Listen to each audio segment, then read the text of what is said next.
सगळे वोटिंग केलेत आणि त्या ह्या जगामध्ये ते लाईस आहेत, त्यांना मी घेऊन जाणार. एकाचं वय 117, 124, 90 वर्षाचे, 80 वयाचे कुठं आहेत ते लोक, आणि ते मतदान करतात आणि त्यांना मी घेऊन जाणार. आपल्या बरोबर यम आलेले आहेत. कुठून आलेले आहात तुम्ही आणि आज हे कोणत्या वेशात आहात? मी यमराज आहे, मी यम लोगून आलो आहे. मी खालती आलो ह्यांना घेऊन जायला. यांनी भोगरे सगळे वोटिंग केलेत आणि त्या ह्या जगामध्ये ते लाईस आहेत, त्यांना मी घेऊन जाणार. एकाचं वय 117, 124, 90 वर्षाचे, 80 वयाचे कुठं आहेत ते लोक, आणि ते मतदान करतात आणि त्यांना मी घेऊन जाणार. जेव्हा जेव्हा माझी जवळ लागेल या धरतीवर मी येत राहीन.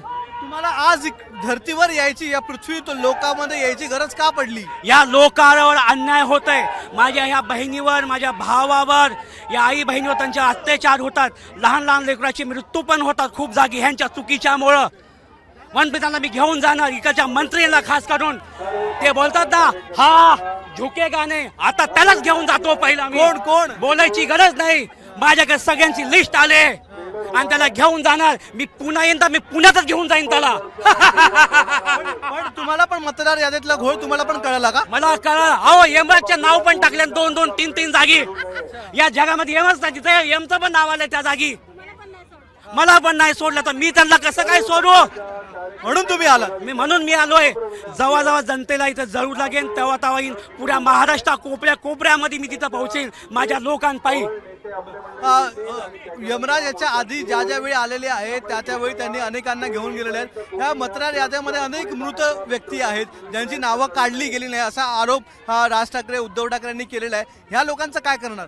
त्या लोकांचं, ते व्यक्ती बरोबर बोलतात, त्यांनी एकाचं साले काले काढून कोण व्यक्ती हाय कोण नाही म्हणून तो मी आलोय. ते कसं काय वोट करतात? वरी बघतो माझ्याकडे पुरी लिस्ट आले, ते व्यक्ती अजून वरीच आलेत नाही, तिथंच वोट करतात. आणि तो एक बोलतोय मैं झुकेगा नाही, आता तुला कसं वाकू बघ, तुला पण घेऊन जातो. आणि व्यक्ती बोलतो मी पुन्हा येणार, पुन्हा. अरे मी चालू इथे तुझ्या पुण्यात पण महाराष्ट्रामध्ये पण घेऊन जायला. माझ्याकडे लिस्ट आले पुढे.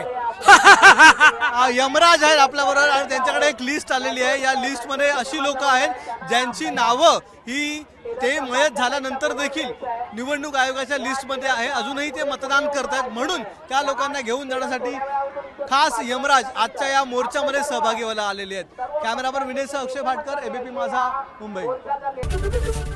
एबीपी माझा, उघडा डोळे बघा नीट.